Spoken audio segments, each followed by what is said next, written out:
This is all wrong. I shouldn't be up here. I should be back in school on the other side of the ocean. Yet you all come to us young people for hope. How dare you! Boring. Boring. Boring. You got it work. Don't tell us what we're going to feel. We're trying to solve a problem. Don't tell us what we're going to feel. I'm not telling you. Because you're in no position to dictate that. That's exactly what you're doing. You're in no position to dictate what we're going to feel.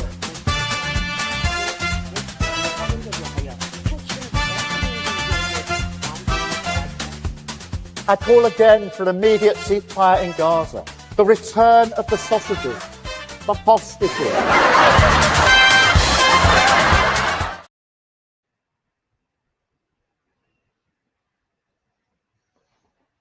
Lembit, you're on mute.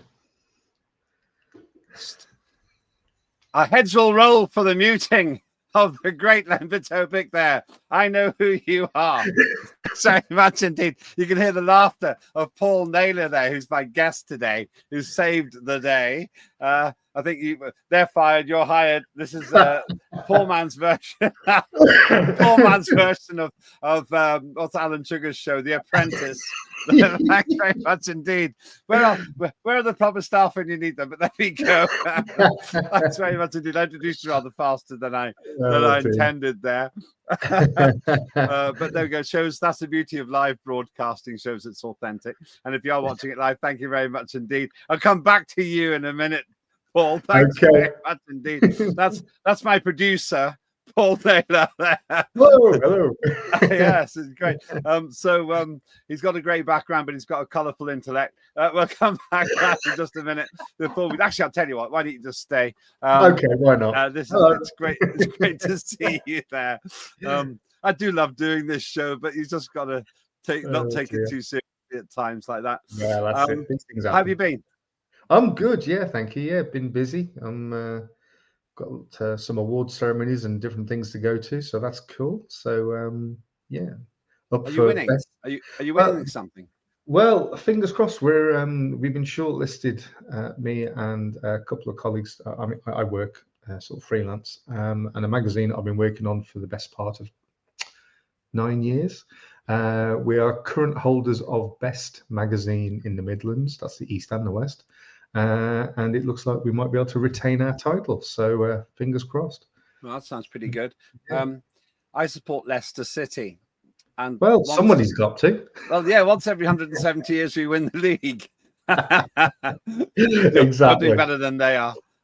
Somebody, since we're on it now, somebody who isn't doing quite so well as Keir Starmer. We'll talk about traffic in a minute, but what's going on in Downing Street? We've got West Streeting being accused of trying to do a takeover bid. I think that picture accurately describes West Streeting's surprise at the story, and I think appropriately an out of focus Keir Starmer.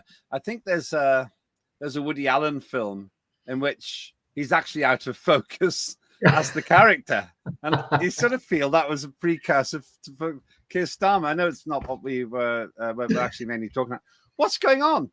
Or why can't they get on? Why can't they be friends? It's absolutely incredible that the last sort of 48 hours or so, all these rumours of a potential heist to get the PM role. I mean, to be honest, as much as I dislike to see Labour in power in any shape or form, Wes Streeting would be far more of a viable PM than Keir Starmer ever has been. He's got to go. He can take Rachel from accounts with him. I think it's not likely to happen now until after the budget, which, as we're all aware, has got some potential nightmares associated with it. This government from the outset, it's just been disastrous. And I believe the initial black hole that Rachel was trying to plug has now become bigger. A behemoth. It's like black hole at the center of the galaxy now. It is now like Disney's black hole, and we're trundling into it in a knackered old spaceship, going, yeah, let's go for this, and it's just ridiculous. There's one similarity and one difference in that analogy. The difference is that in the film, the occupants of the spaceship survive. The similarity is that it does look like it's going to be a catastrophe right up to the last moment. And I think therefore the ending will be different. I honestly can't see how Rachel Reeves from accounts, actually from complaints, it's just inconceivable. I'm not coming back for more taxes. Actually. Yeah. Yeah. And also, if you're watching this live, the morning news contained the fact that growth is lower than expected. Unemployment, growth is down to 0.1%. And if you actually take out migration, there's no growth at all. And I think in September, the economy contracted. And worse than that for poor old Rachel.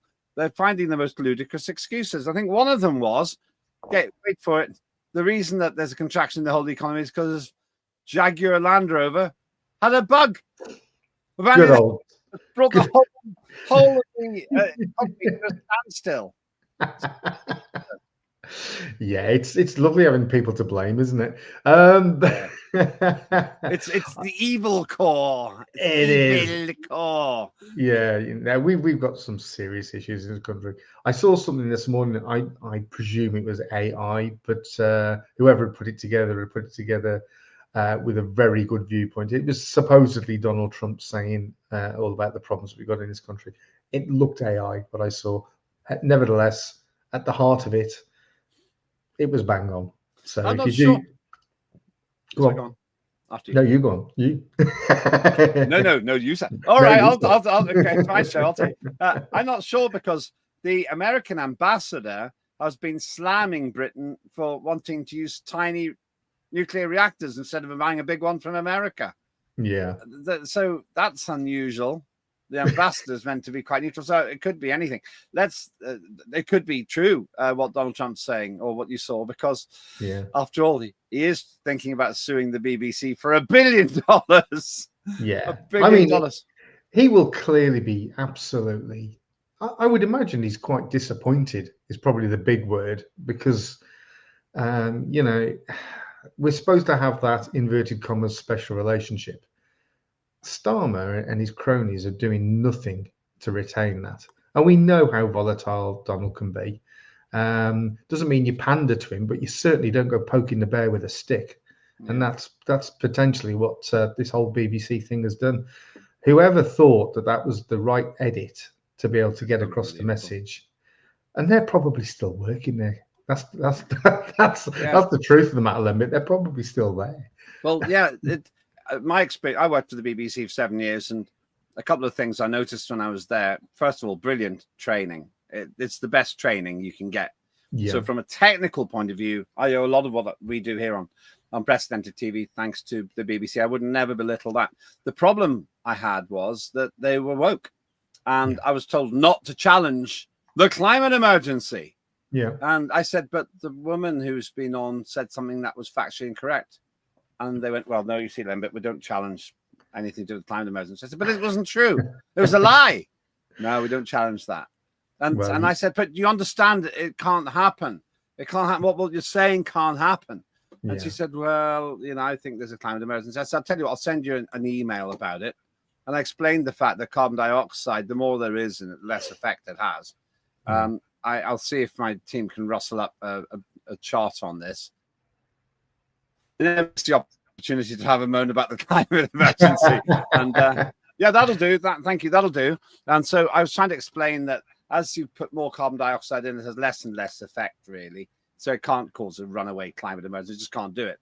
Like putting more salt in your food. It tastes worse, but it doesn't create some runaway emergency with your food. And I spent hours writing this thing. I sent it to him. He said, thanks very much. I can see you put a lot of time into this. I won't be changing my view, but thanks anyway. And that's the problem. And the BBC got so arrogant that they thought they could splice two parts of a Trump speech from 54 minutes apart and get away with it. But the thing is, they did. They got away with it for like a year. And I don't understand how none of us actually spotted that. I didn't see the program originally, but because it was very well edited. It was done well, but still, it was just remarkable. Well, I remember seeing the edited version at the time and thinking, "Blimey, Mr. Trump, that's a bit insightful." Really? But yeah, but yeah, I did, yeah, at the time. But when it first aired, and I thought, really?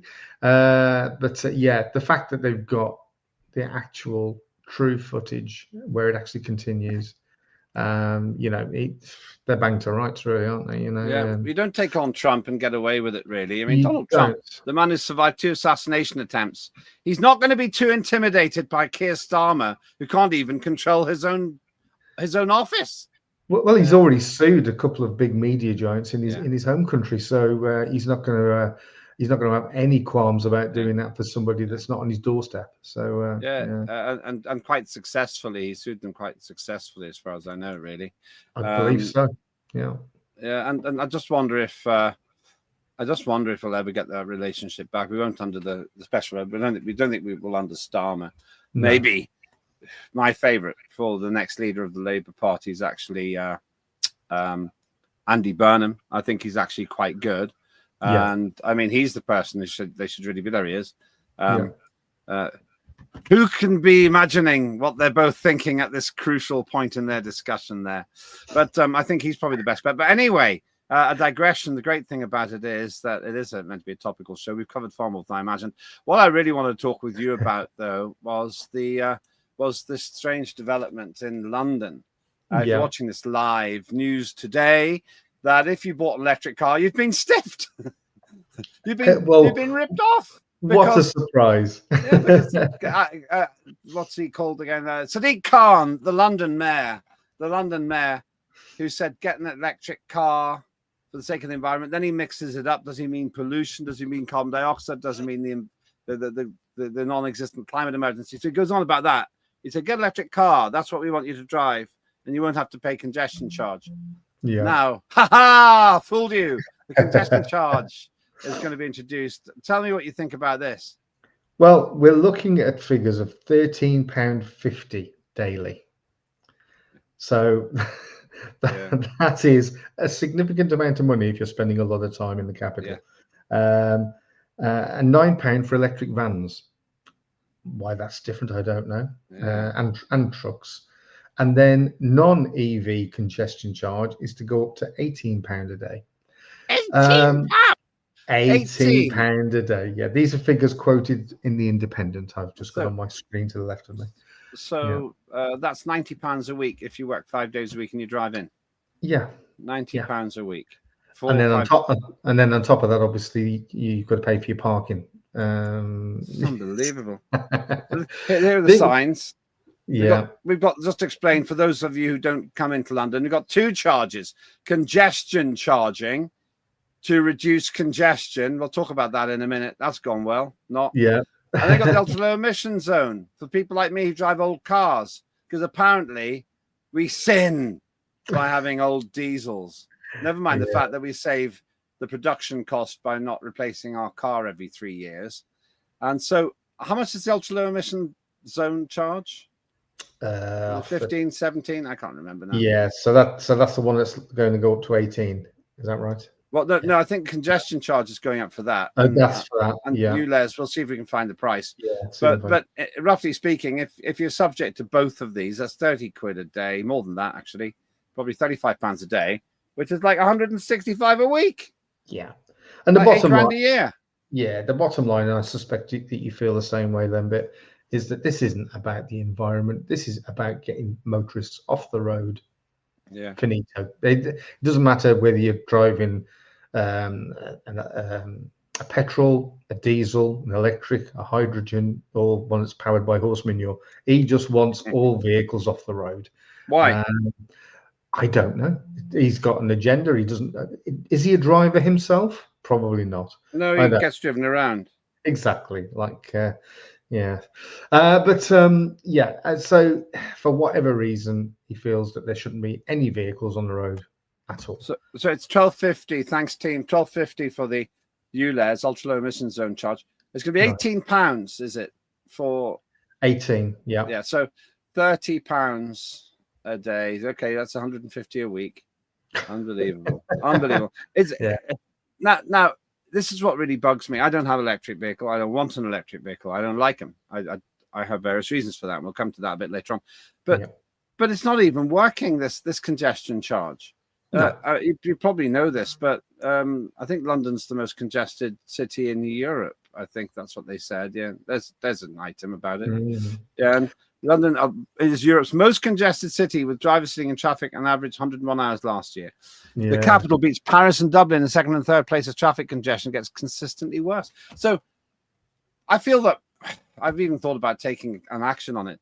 I feel that it's misrepresented. Why have a congestion charge if we have the most congested streets in Europe? Yeah, I mean, I must admit, about a year ago, I was in London, and I did think, blimey, there's not a lot of traffic about. But I was sort of on the outskirts. I was XL, that sort of way on. So so I didn't get to the heart of the city. But the sad thing is, if it remains as congested as that, that shows that people are, even begrudgingly, willing to pay the stupid charges to go in there. And so he's just going to keep putting it up and up and up. And this money, what does it go towards? I bet it doesn't. His black hole. His own black hole. I think what characterizes Labour governments, and it seems to me Labour politicians, is that they blame the Tories for a black hole, then they make it bigger. That's what seems to have happened here. It's supposedly around 50 million. Is it billion? 50 billion black hole? Whatever the size is, black holes. Which one? Well, that's Rachel's. Yes. I don't know how big. It's Sadiq Khan's. I don't know how big his black hole is. Yeah. It's astronomical. So he's got his own black hole. Fantastic. I think he has. Yeah. Honestly. What a galaxy we're living in. Wonderful. Yeah, no, it's a stellar performance. We can keep going into that, big enough to be seen from space. For some reason, a lot of journalists have been talking about the problems that can be seen from space for the government. So it's not working. And here's the point, right? You buy an electric car to avoid the congestion charge and presumably the ultra low emissions zone, and suddenly your costs go up by 90 quid a week because you have to drive in. My late mum, for the last maybe 10 years of her life, she wasn't very mobile.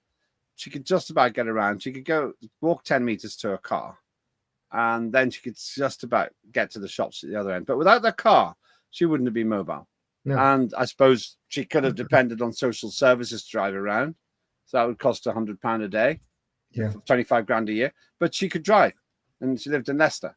Yeah. And it was really handy for her that she had special parking and everything else. She couldn't possibly go around in London without the car.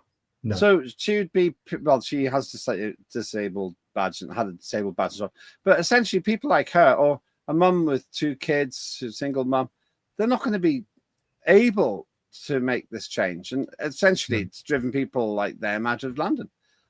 Well, London has got a very unique, well, certainly for the UK, a unique transport network. It's not only has it got an abundance of black cabs, it's got plenty of buses going around, but the most of all, it's got the underground. Now, I would challenge some of these people that don't step outside of Westminster and certainly London and Greater London. Go to somewhere like Birmingham or go to Manchester or somewhere else. I mean, even they've got great transport links with their tram systems, but it's not the same conditions as you've got in London.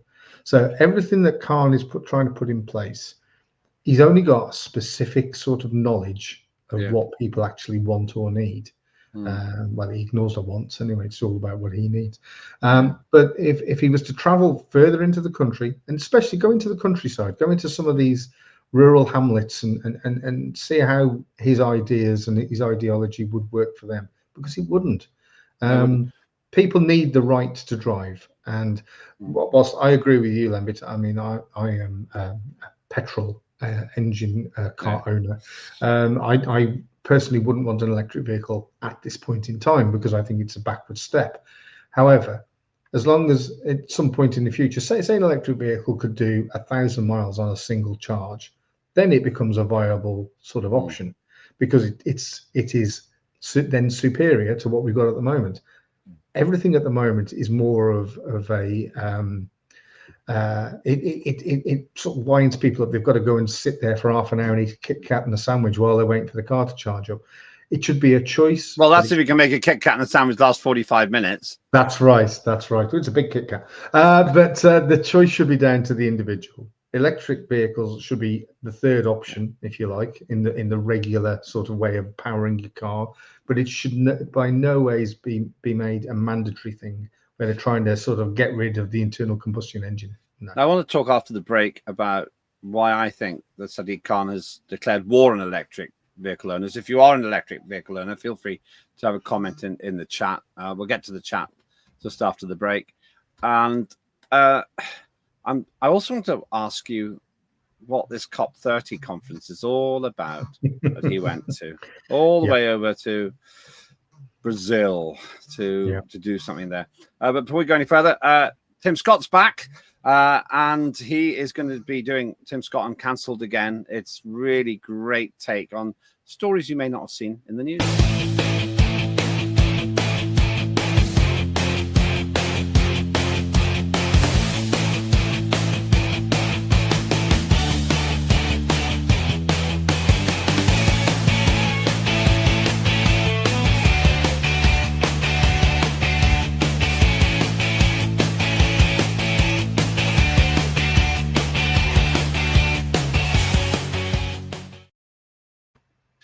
Tim Scott, great value there, great person as well. He's head of the Freedom Association and flies the flag for liberty and freedom of expression, as we do here on Unprecedented TV.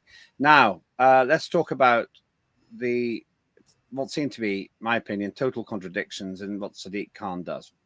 He tells us all, oh, there's a climate emergency. There isn't a climate emergency, I don't think. In fact, let's get that CO2 chart up again, just in case you didn't see it earlier on. We've got 428 parts per million. It doesn't matter what that means, really. But we've got a certain amount of carbon dioxide. If you double it, it makes almost no difference to the temperature.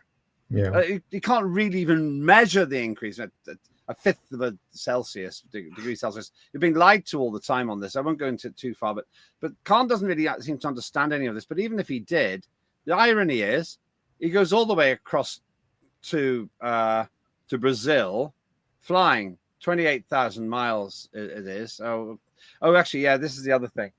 Before we go further, just hold the thought about Sadiq Khan. I meant to ask you this in the first part of the show. We had these strange blackouts in Spain, it was, but apparently Britain suffered some unusual activity, and I haven't really had a chance to study this very much, but at the same time Spain had blackout, Britain hit by unusual power activity hours before Spain blackout. UK's grid operator investigated unexplained shifts in electricity frequency on a Sunday. Now, I think it might have been weather related. It might have been space weather or something, but there was this, yes, appropriately enough, a black hole. It's a black hole. Why not? Why not?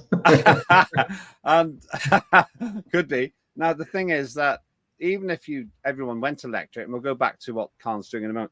If you went electric, everyone did. We wouldn't have the power for it. No. And people like Ed Miliband, who think that renewables are cheaper than fossil fuel, which is just rubbish, utter rubbish.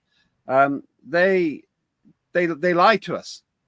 Because we haven't even got the national grid. If we do what the government wants us to, all go electric by 2030, all new cars electric, there won't be enough power. No. There's a YouTuber that I watch called By the Curb, and it's a couple that do a lot of travel stuff, and they do sort of other stuff as well. But he was actually in Spain the day that happened. And of course, the big problem was it's not just the fact that the electricity goes down and ice cream starts melting in shops.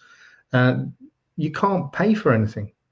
If you haven't got cash on you, as they try to push us more and more towards a cashless society, not only here, but overseas, if you got no cash on you, you couldn't get on a bus anyway. You couldn't he was stuck sort of about 10 miles away from where he needed to be. So he was faced with the option of, do I start walking? Or do I just try and wait this out? Yeah. So, these events are going to become increasingly frustrating. The more and more that we depend on electricity, the more likely it is to have an event such as they had in Spain. And according to what you've just said there, Lembit, there was something similar around the same time that happened in the UK, albeit a spike in the electricity recordings or whatever it was. But yeah, I mean, if we become overly reliant on one source of energy, we're going to have some serious issues. That's my issue. That's my problem. We haven't even got the infrastructure to do it. Maybe for another time, because there's a huge big debate there. But I wanted to focus back on Khan. He goes all the way to Brazil. Sadiq Khan clocks up nearly 28,000 air miles this year alone. That's 12,000 mile Brazil climate trip sparks. Apparently, he's against airport expansion in London, but he depends on it. He's one of the between 5 and 11% of the human race that's ever flown in a plane. The hypocrisy of it is breathtaking. It's crazy how we're being told increasingly that I think, is it 2050? There's supposed to be no sort of commercial flights are going to exist. I think they're trying to get rid of commercial flights. Yet they're talking about building these extra runways at hubs around the UK. So, what do you want? Do you want more air travel? Do you want less? But the greatest shame of all of this is that, in my opinion, Sadiq Khan and the likes of Keir Starmer, who clearly are globalists, rather than looking after the interests of their own people, they'll go all these miles to Brazil. And guess who didn't turn up in any strength? There was no USA. Yeah. I don't think there was any China, if I'm correct in saying Russia, that. China, India, not sure if they were there. Now, if all these nations, and they are not insignificant in landmass, if these nations aren't interested in going to these climate, well, let's call them for what they are. It's a climate roadshow. If they're interested in going to these, then what is the common sense reason to push ahead in the UK? Let's face it, we've punched above our weight over the centuries. We are a dot on the map. If we go ahead and do this, they're just going to sit back and they're just going to love it, because it's not going to have any effect whatsoever other than to bankrupt the country. And this is my issue. Sadiq Khan, with his self-important lecturing, oh, well, they're the climate wreckers and we're not. He flies more than 99%, 95% certainly of the human race. Yeah. So it's all different for him. He's allowed to do it. Why couldn't he do it on Zoom? We're hundreds of miles apart. We're able to do this perfectly acceptably. What's to stop him being projected onto a big screen? Nothing. Exactly. Nothing. No. But of course they want to go because they like it, and no doubt they travel business class like he did to America with his entourage. And so they're going on about this and complaining about the environment, and yet they completely ignore it.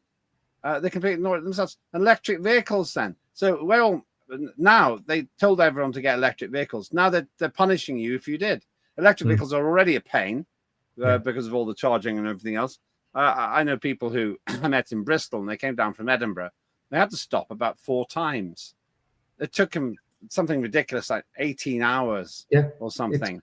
It's just a frustration, isn't it? I mean, the majority of people that I know that have had electric vehicles have since either gone back to internal combustion engines or certainly to hybrids, because they don't feel that a full EV, they don't have the confidence in it to do what they need it to do. I mean, it's all well and good if you were just having it to potter around, say 5 miles up the road, 5 miles back to do your weekly shop. Most people don't just do that. You need to be able to get about. You need to be able to go to the other side of the country for work and other reasons. It just doesn't work. It doesn't work. I've got an electric bicycle, which I do use quite a lot. Yeah. Because the co-op about half a mile away, and I can't be bothered to get an electric bicycle and go up there. So it's very healthy, kinda, and it's for 15.5 miles per hour, so not fast enough to steal phones, but good enough to get cheese and bread from the shop. And I quite like it. in the summer. It's quite handy. The electric bicycle has a niche market for people like me. And actually, I don't like to pay for parking at the train station. So sometimes I'll use it to go down there. If it's raining, I won't bother. But if it's dry, then I'll do it. And that's okay. I'm not in principle against electricity and electric vehicles, but I'm very much against the idea of having that enforced. Now, Sadiq Khan's got himself into the worst of both worlds. For the last decade or last 8 years, whatever length time, so you've got to use electric vehicles, we've got to go green. And he mixes it up. He doesn't really understand that CO2 is not pollution. I just remember he said some really confusing and wrong things. CO2 does not harm humans, not in any normal quantity. And he's gone on and on and on about this. So we'll incentivize you to get an electric vehicle. Now, I knew they were going to do this 10 years ago, because there's an inquiry in something called the Silvertown Tunnel operation. Electric vehicles are going to be allowed to go through for free. And I pushed the Transport for London's lawyers. Eventually, they admitted, well, obviously, we'll start charging them eventually. I went, aha, well, that's what's going to happen. And even if I'd had some fleeting desire to get an electric vehicle, that was off the agenda. All the disadvantages of electric and the disadvantage of paying. But Khan doesn't seem to care.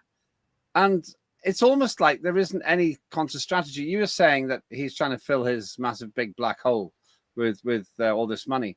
And it's a captive audience. But it's such bad faith. It's like Rachel Reeves talking about increasing tax. In the same way, Sadiq Khan says, have a tax incentive to drive electric until you haven't. Yeah. And if anything, they've pulled that matter way too early, because there's already a lot of people that would rather not, rather not have an electric vehicle and feel like they're being forced into them. And I believe that the figures that show the apparent decent sales of electric vehicles, they're actually more often than not, they're corporate. So they're part of somebody's salary package. They're what do they call them? A salary sacrifice kind of thing. So the general public, they're not going with this. Like I say, the people that I know that did have electric vehicles no longer have them. So what does that tell you? And these are the people that jumped on board and thought, oh, this is a cracking idea. So. Lots of comments coming in. Mandy, thank you for retweeting this stream. If you can retweet it, I'd be really grateful. It really increases our numbers, doesn't cost you anything. Please do it. You can do it as well, Paul. Yeah, I will do. Yeah. Defer2 says, good morning. Morning to you. A couple of total clowns, says Defer, about Starmer. That's what they meant us. Possibly. It could be. Is that what you mean? The hubris, which I said I wouldn't display. I'm assuming you didn't mean us, but maybe you do. Maybe you do. You're allowed to. It's a free country. I'd still read it out. That's about you being on mute. That's what that's about. You have to remind people. People have forgotten. Yeah, lack of professionalism. Heads will roll. Mine, maybe. Straight out of Rainbow, who cares about the bloody BBC? They think they own everyone's mind. No, thank you. Yeah. Pure Theatre, assassination attempts for Pure Theatre, Lamb Chop. I said, okay, I think I know who that is now. Yeah. And a Marxist. And Christian reposted the stream. Thank you. You know, that is just so good. It increases our numbers so much. I'm really great. Please follow us on, please subscribe to the YouTube channel as well. I meant to say that. YouTube, Unprecedented TV. But please do repost. It doesn't cost you anything. It really helps us a lot. And Reform UKFH says, good morning, Lembit. Good morning to you as well. Good morning. Yes, and I hope that if Reform got to be government, they get rid of all this nonsense. Defards, highly predictable. They want to destroy London. Job well done. Thank you, Khan. Traitor. Traitor word being used quite a lot in the Labour Party at the moment. We can cop out of COP30, adds Defer to. And the blackouts, then the systems won't work. That's interesting. Holes in the ozone, global warming, climate change. It's all a total lie. So quite a lot going on there. You can find the chat. Have a look around a bit. You'll find the chat very easy. You can also continue the dialogue with me on my X. Now, here's another reason why I don't really like electric vehicles. They catch fire. And when they do catch fire, which isn't often, but when they do, they can't be put out, really. No. It seems to me they're terribly dangerous. Tell us about the physics of this. You want me to tell you the physics of it? Well, in simple terms. I was about 9-10 months ago driving back from a business meeting, obviously in a internal combustion engine car, otherwise I'd have been at the services. But I was driving along the motorway, and in the hard shoulder, burning very brightly, was an EV. The basic physics of this is these cars, they're always live, they're always active. So even when it's switched off, as far as you're concerned, it's still live. And this is where many of these are for what looks like self-combustion, spontaneous combustion. Spontaneous, that was the word I was after, thank you. The spontaneous combustion of EVs, there's a book title. It does look to be a problem. Put it this way, there's a number of buildings, including, I believe, number 10 Downing Street, where they have stated that they don't want electric vehicles parked outside of. So what does that tell you? They're actually scared that these things can just go up in smoke and flame. And the flame burns unlike any other flame you've seen. It is so bright and intense. It's because it's a chemical fire, not a thermal fire. It's not like heating up a bit of wood. The fire is actually the consequence of a chemical reaction. And although we saw in that clip there they were putting it out, I don't think you can. No. If you put water on it, you're feeding it because you're giving it oxygen. Yeah, I believe many fire services, the directive that they've given is if you see one on fire, don't even try, because you're unlikely to be able to put it out, and you're only going to cause yourself harm. It's an absolute mess to think that these vehicles are out there on the road.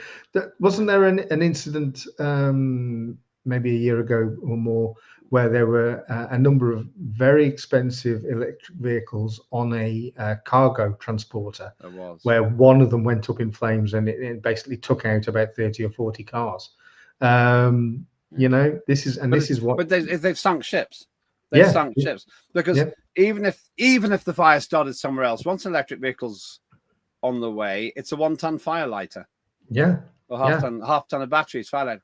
And that's one reason I wouldn't put my kids on top. I'm not going to put them on top of an incendiary device. Now, in reality, most electric vehicles won't end their lives like that.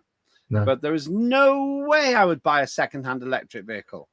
No way on earth. Because no. How do you know if the driver's not cracked the bottom of it, maybe gone over a speed hump too fast or hits a pothole and cracked a battery, and that's all it takes.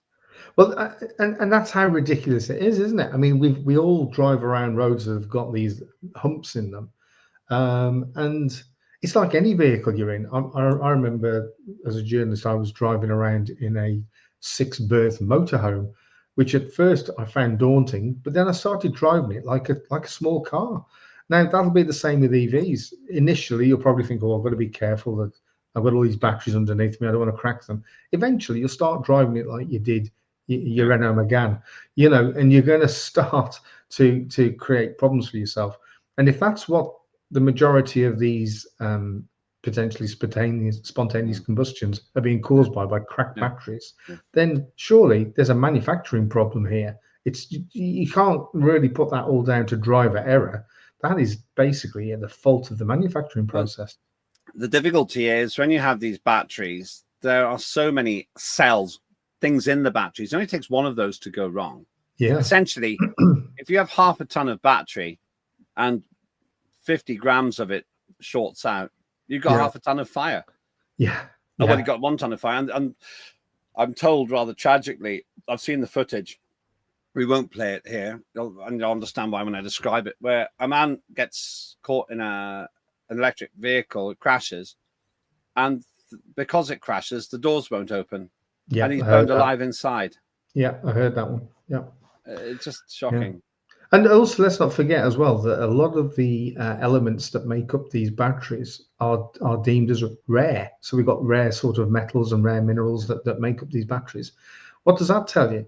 That tells you that the more uptake there is for an electric vehicle, then the rarer these components are going to become, the price is going to go up, and eventually you're going to get to a point where they can't make them anyway.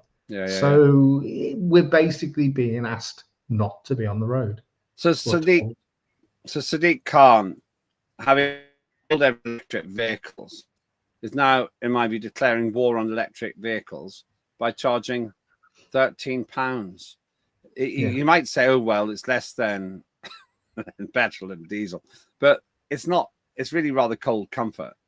If you bought the electric vehicle for the purpose of avoiding this charge, well, initially when they were brought out, the idea was that if you went ahead and bought one, that there would be savings on tax, on road tax. There would be savings on congestion and ULEZ charges. And like you said before, we all knew that it was only a matter of time. And I think it's happened quicker than either you or I anticipated. I thought it might be another 5 years down the line. But couple that with some of the other crazy transport situations that we've got. Let's put HS2 out there. This country as an infrastructure for getting from A to B is increasingly becoming a joke. So circling back to Sadiq Khan, who I think has absolutely decimated the appeal of being in London. Now, if Elon Musk did that with his arm, he'd be accused of making a salute. Yeah. But apparently doesn't count if you're left wing. No. I don't know if he is left wing, actually. I don't know what he is. Self-satisfied. He promised to have a meeting with some people. I was working as a consultant for an organization, and he promised to have a meeting to follow something up. That was 4 years ago. Well, it's on his to-do list, Yeah, well, maybe for after he retires. Yeah. And DFA says 2030 is looming. The next deadline. Do not comply. That's the thing. You don't really need to comply. My feeling is, finishing where we started, that we've got a drifting Labour government that has mucked up the economy. Higher taxes, higher unemployment, lower growth, and pretty gloomy economic prediction. We've got Sadiq Khan, who has charged us congestion charge, which it stops people taking their business into London. But we've got the highest congestion in Europe. Yeah. And now he's punishing electric vehicle owners who naively believed him, naively thought that by getting an electric vehicle, you would, of course, be exempt from all of this. But, of course, nothing could be further from the truth. No. Where does this end? Well, it ends when he's out. How long has he been mayor for now? It's been quite some years, hasn't it? Yeah, second term. Must be kind of, I don't know, 7 years, 6, 7 years. He still thinks, I believe he still thinks he can be leader of the Labour Party. I don't think so. No. I don't think he's good enough. No, but that's probably when he'll run away. I think the most likely candidate for that you've already mentioned, which is Andy Burnham. But at the moment he's not a member of Parliament, so he would need to be that first. I would imagine.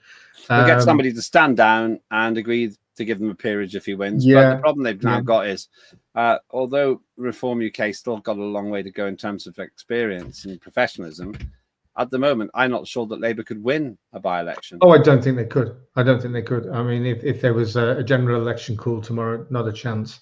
Reform would have that hands down. What Reform needs is to keep the momentum going to be able to achieve that goal. There's nothing to say that Nigel and co wouldn't be in a position either now or in a few years' time to take the role on. So it's interesting times in politics, because for so many years we've had this two-party system where if you don't vote red, you're likely to vote blue. Really? Yeah. How are you really going to vote for the complete opposite? That's like saying that a Manchester United supporter is going to start supporting Man City. It's not likely. And so we've essentially had a system, I believe, where you've had two major parties that, if they're not in charge, they're in opposition. So they're almost quite happy to share that sort of switcheroo. Let's pass the baton. But now there's a fly in the ointment, and that fly in the ointment is Nigel and Reform. There's another party called Advance UK with Ben Habib. They haven't formally been recognised yet. I think they've got promise, because they're taking a slightly different approach to Reform. But I think all of these. I think what's happened is Reform UK is filling a void, which has been created by the legacy parties. It's a big mess. Well, we've got the Alliance of British Drivers. We've got a show called Full Throttle, and Ben is going to be a guest on our show in the next week or so. That's great. So that'll be an interesting talk. We're both asking him where he stands. What I find about Ben Habib is he's very thoughtful, and some people say reform is a cult of personality. There's no doubt that Nigel Farage's character is absolutely core to their popularity, a bit like Boris Johnson was for the Tories. Yes. Yeah. And to some extent, Jeremy Corbyn, I think, briefly for the Labour Party. But I think he's got a thoughtful approach towards this. I'll be interested to see what he says. Of course, Full Throttle is one of Unprecedented's great shows, and presented by you, me, and Brian, dear old Brian. It's just superb. Yeah, I enjoyed the show very much that I just watched as well. Yeah. So brilliant. Thank you. How can people find out more about the Alliance of British Drivers? Okay, so you can either Google the Alliance of British Drivers or go straight for abd.org.uk. We are for the motorist. We are trying to keep the infrastructure in tip-top condition. So we've got a lot of potholes to fill there. But also drivers' rights, the right to be able to choose what form of powertrain that you have for your car, van, whatever, and to get around the country from A to B without any sort of I don't know, just nonsense that goes on. But also, as well as the motoring issues, we like to sort of also talk about net zero and what we believe the truth behind this ridiculous attempt to go for net zero actually is. We're still coming out of the last ice age, believe it or not. So as a consequence... What, the ABD? Just the ABD, yeah. You got some woolly mammoths in the membership, do you? Yeah, I'm a woolly mammoth, but I've got alopecia. Great trunk, though. But that sounds slightly wrong, the way you said that. It was meant to. But no... you know, there's all sorts of reasons for these weather spikes that we have. It's not all about trying to sort out CO2. As you and I both acknowledged, then CO2 isn't the problem that it's being made out to be. So we're big on motoring and we're big on that. So please, log on, have a look, see if it's something for you, and join the fight. Fight. That would be 47 minutes apart. I look forward to seeing you suing Panorama for whatever amount of money. I can't wait. $1 billion. Actually, $1 billion. It's only 750 million pounds. Yeah, there's that great line in Laurel and Hardy when he thinks he's inherited $1 million, and Stan says to Ollie, "Is that more than $100? Why, it's more than twice as much." Right. Thank you so much. That is Paul Naylor there, Alliance British Drivers. And remember, you've got Full Throttle to watch as well. A great show. Really interesting. And watch the other shows as well. We've got another dose of Claire Dyer later on today, and hopefully Warren Thornton as well around 11 o'clock Greenwich Mean Time today. But you can find it all on the archive. And please subscribe at Unprecedented TV on YouTube, and please do retweet. I really appreciate it when you do that, because the more viewers we get, the more we can do. I'm Lembit Öpik. That was Lembit Öpik Live here on Unprecedented TV. Wherever you go, wherever you drive, watch those black holes in the road. Have a good day.